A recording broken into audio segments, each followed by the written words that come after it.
look who's drinking a cup of cha, or coffee rather, and looking at his new motorcycle.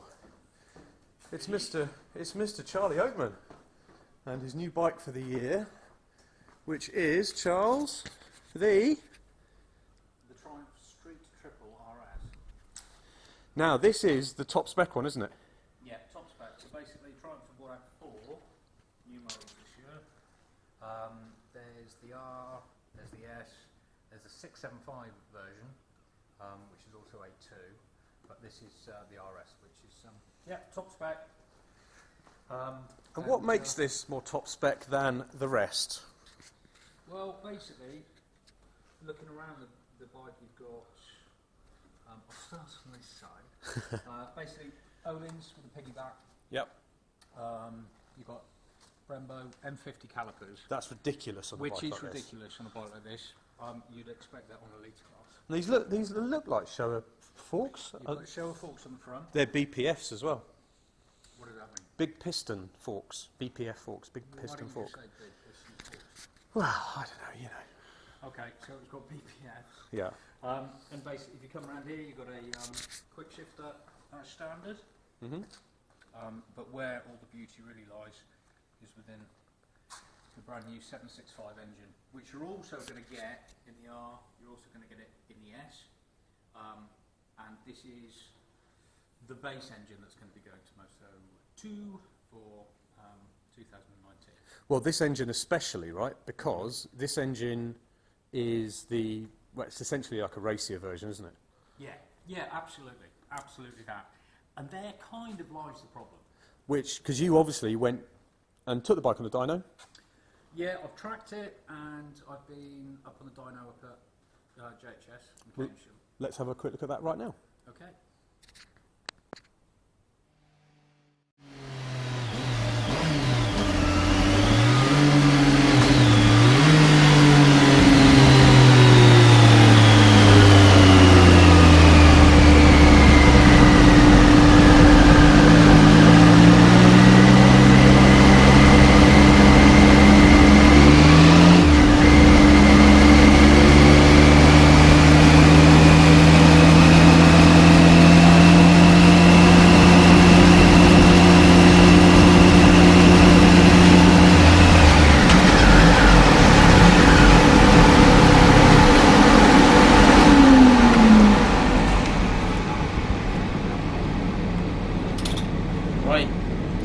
What do you reckon?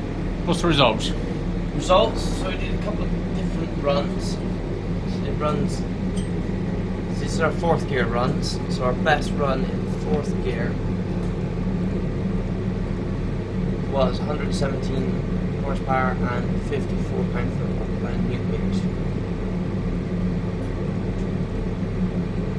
And 73 newton meters of torque. Right. So nice big torque numbers from it, which you should expect from a bigger bore motor. Power wise, nice linear curve all the way through. So then I did a run in 5th gear and 6th gear, which about the same power for each gear. So if you take top gear and 4th, there's a slight increase in power between the top gear and 4th. So tells me that there's a small difference inside the ECU in mapping wise, but the throttle response of it is quite good for a fly-by-wire system. That's the last little bit I did, was it's holding it steady state 30 mile an hour, because that's where a lot of these new bikes seem to struggle, and the throttle response of this one seems to be reasonably good compared to some of the others that we've tested. You wanted to look against the MT, don't I? Yeah, well that's kind of where I'm looking at this being sort of placed. Okay. So I'm just quite interested to see how. So in comparison to the MT-09, we'll take your one from a couple of years ago, all standard. Yeah. So the MT makes a lot more mid-range, which is the red run you can see here. Yeah, got it. The Triumph obviously revs a lot more, but the peak horsepower number is higher. When I look at that over torque, torque-wise, the MT09 makes 10 newton meters more of torque. Okay. It does. So around town and low down on the road, the MT09 will be, the engine-wise, it'll feel a lot more powerful because obviously it makes a lot more mid-range. But as soon as you open the Triumph up, that's when it starts to take off. So basically, it's around 8,000.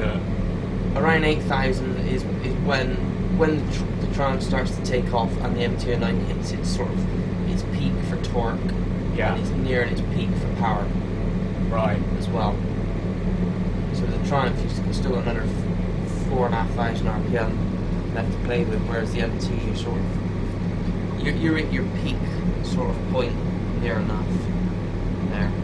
So pretty much, the Street Triple RS over $8,000 on a track. Really, this is where you're going to get the yeah, majority that's where of you're power. going to get your benefit over, say, your sort of match of a bike against the MT09. This is going to be better on track than the MT, but on the road, I think the MT would be a lot not nicer to ride, but a lot more manageable. Right. Easier to keep in that power range, with obviously the higher torque number. Can you look at this in regard to the old Street Triple? The old Street Triple, so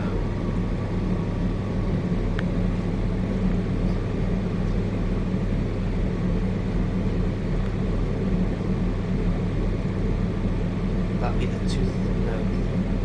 No, when did they bring it? 13. Ah, there we go.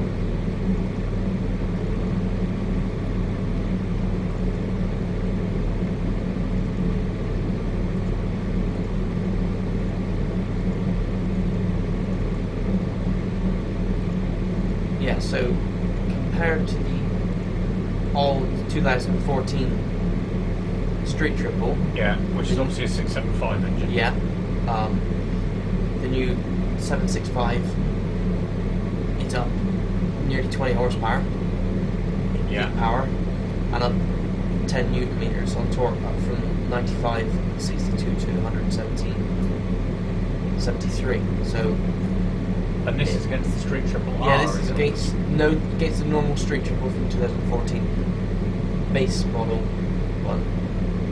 Awesome. Okay. So yeah, they've definitely improved the bike, a lot more power. So there's a little And where are we regard to the Speed Triple? speed triple wise. Yeah. I don't think we're that far off what the speed triple is now.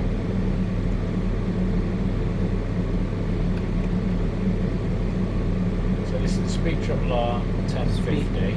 Yeah, 2016 model. Right. Right, so yeah, you can see.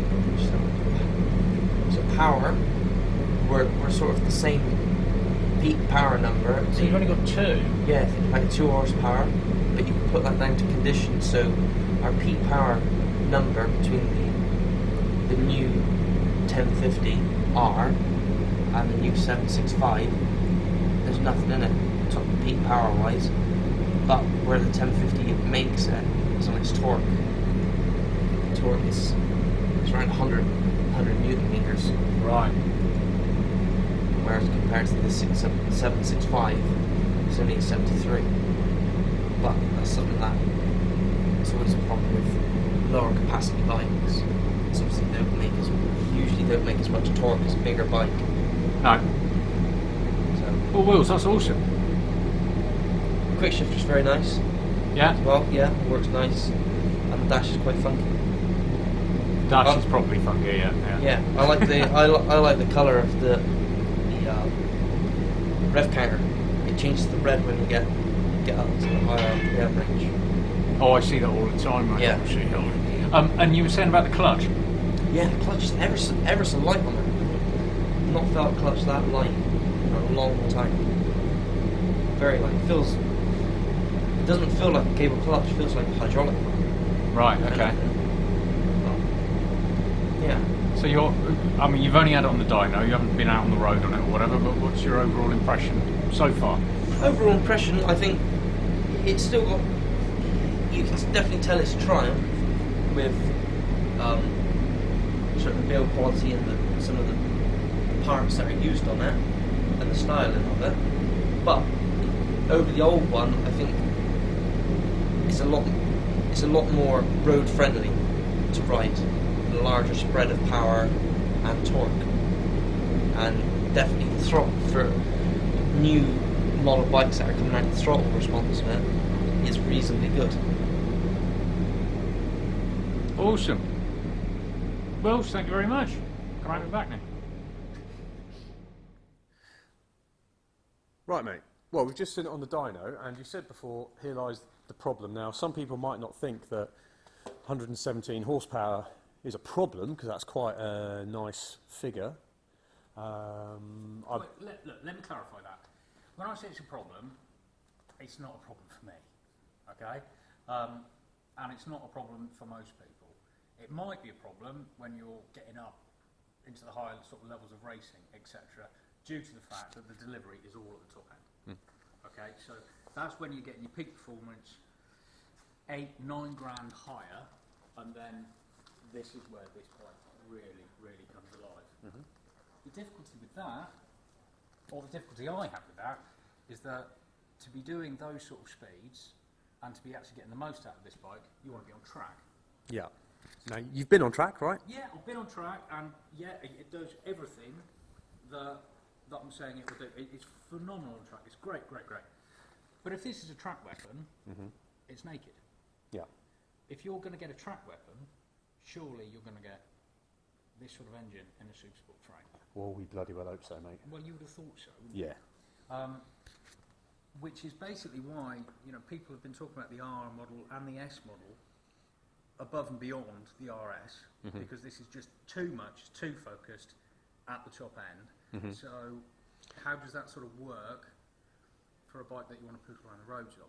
So what you're saying is the middle one, which I think is the R? I think so. Yeah, that is possibly the best. We don't know yet because we're yet to ride it, but you're saying that's possibly the best compromise between top-endy track fun and road work, dribbling through towns, all the rest of it. That could be.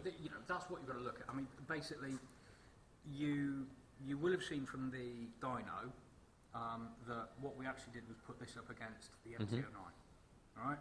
So the MT-09 you're going to find is a lot more fun day to day on the roads, because the delivery and the power that you're getting in the lower rev range, It's instant, is that what you're saying? is instant. It's better than this. Yeah. But where this is going to win is obviously in the higher ranges. But when I'm talking about the higher ranges, you take these for a drag race, right? Yeah. And basically by the time you're up to 95 mile an hour on the RS, you'll be at 110 on the MT. Interesting. But on the MT, you haven't got that far more to go, whereas this will then start completely outstripping it. Right. But that's where you're at. Right, gotcha. But then sort of every day, I'm riding this for a commute. It's everything that a Triumph should be. It's really comfortable. It's pretty responsive. Throttle response good? Yeah, really good. I mean, it's fibre-wire, but it doesn't feel it, and your controls are phenomenal. I mean, the clutch, there's nothing to it. It's really light, and it feels like it should be that it's hydraulic, but it's not. Oh, interesting. And I love the dash on this. We've got to show people the dash, because I just love the dash on this thing. Because it has lots of different modes, doesn't it? It's very pretty. It's very. Very, Oh, very I like pretty. that. Can I start it? Yeah. Go on, pull the clutch.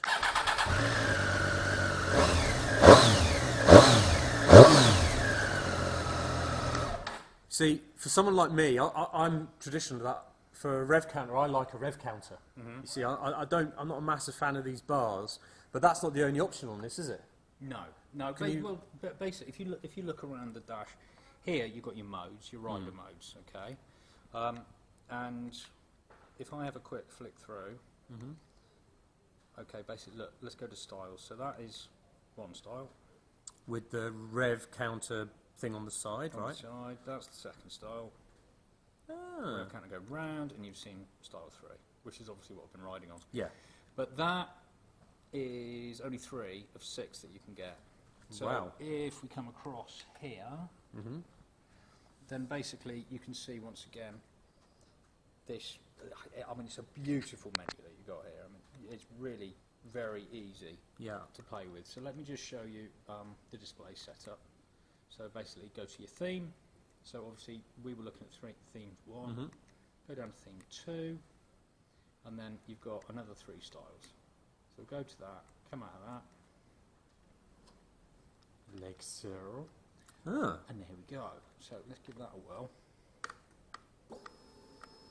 Come along, sweetie.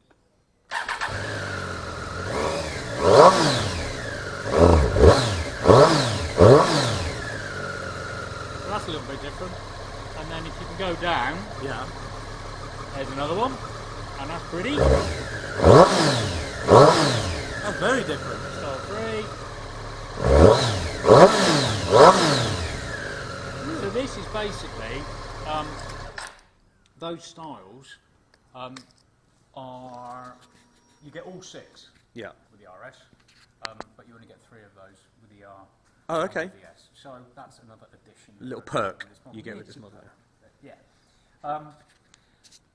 I've got to say, it's one of the best modern dashes I've seen. Yeah. And I think we've seen a lot, and that is proper nice.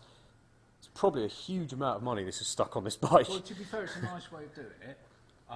Basically, if you look at like the S1000, they're still using a needle. I kind of quite like that, but you can choose a needle on this. Yeah. Yeah. So, look, for me, a dash is a dash. But yeah, it's something you can play with and suit your settings really. Right, so loving it so far. What are your plans with this bike? Because obviously it's a Triumph and we are slightly curbed in exactly what we can do with it. We can put on what tyres we like. I mean, you're running super courses at the moment, right? Which are perfect, especially on a bike like this. What in the Triumph range are you looking at sticking on it? But to be fair, this is a complete package. As this bike has come to me, you can see just here the all-important heated grips. This is an aftermarket thing, but look, you can hardly. It's not like there's a massive thing on there that you're like, whoa, heated grips. So that's kind of cool. Other than that, we'll look at putting a pipe on. And what I really want to do is just get the most out of this bike, to be fair. Something else that's worth showing you is all the different modes that you can get. So basically you can see down along here you've got the different rider modes that you can get. So starting from here, okay, what I've been in, that's Sport. Oops. Sport, it's normal road. Obviously that's rain. Yeah. And then you've got your own rider mode where you can turn off the traction control, ABS, etc. And finally, that's track. Right. Now, in terms of all the models, this is the only one that will have a track mode. Gotcha. And that's what I rode on, and it's it's great fun on track. Can't help but think that is what this bike has been built for. Yeah. I mean, are you utilising the modes? Like, when I say that, so if it's raining, are you going into rain? Or are you just leaving it in the full whack and just learning to live with it as such? I'm trying all the different modes, but in fairness, you'll have seen when that sort of started up, I haven't had as much time on the bike as I want. So yeah, that's all to come. You know, it's taken me 3 issues to talk about all of the benefits of this bike as it is. Yeah. Okay. Well, it's a good start, and I suppose we've got a few things. I'm assuming they've got some rear sets, because for me, I mean, I'm not a big looks man, but that looks like something straight out of the 1980s. This here, don't you think? It doesn't seem in keeping with the rest of the bike. It all looks pretty special, and then you have that. So, were you thinking about rear sets or anything like that, maybe? Yeah, we can look at the rear sets. We can look at various different options, because I mean, Triumph will obviously throw. You've got lots of aftermarket stuff that you can put on there, but I'm not putting anything on there just for the sake of doing it. No, that's fair enough. If it's something that I want, or I can see a power gain coming from a different system or pipe that is coming from the Triumph catalogue, then fair play. But this is a 10 grand package, isn't it? No, exactly. Okay. I mean, look, that's not ugly. That is not an ugly pipe. Oh, the exhaust? No. No, it's not. It's not. It's not like a behemoth that's No. on the side. So actually, I can live with that. Right. Yeah. But for the sake of being able to see what difference a new pipe would make, well, yeah, of course I'll give that a crack. Yeah, and as you said, more riding, getting used to it, getting more used to it, a bit more track work, finding out exactly, you know, what the point of this bike is, kind of thing, apart from it just being a top spec. So if anyone's got any questions for Charlie though, chuck them down in the comment section. We know some people have already replied on the, because we showed the dyno video you saw earlier, we actually had up as a separate thing in our dyno folder, and a couple of people have already said, oh, I've ordered my RS. So if you've got any questions or any stuff you might want Charlie to look at or possibly try out from the Triumph catalogue, which is kind of stuff I've been doing on my MT10, then yeah, they can call you, can't they, Charlie? Well, not ring you maybe, but send you a message. Look, I'm happy to, you know, try anything out, to be fair. Yeah? Okay, Alright. that's really good. Well, mate, looking forward to episode 2 already. Oh, me too. Bye. I go to work now. Yeah.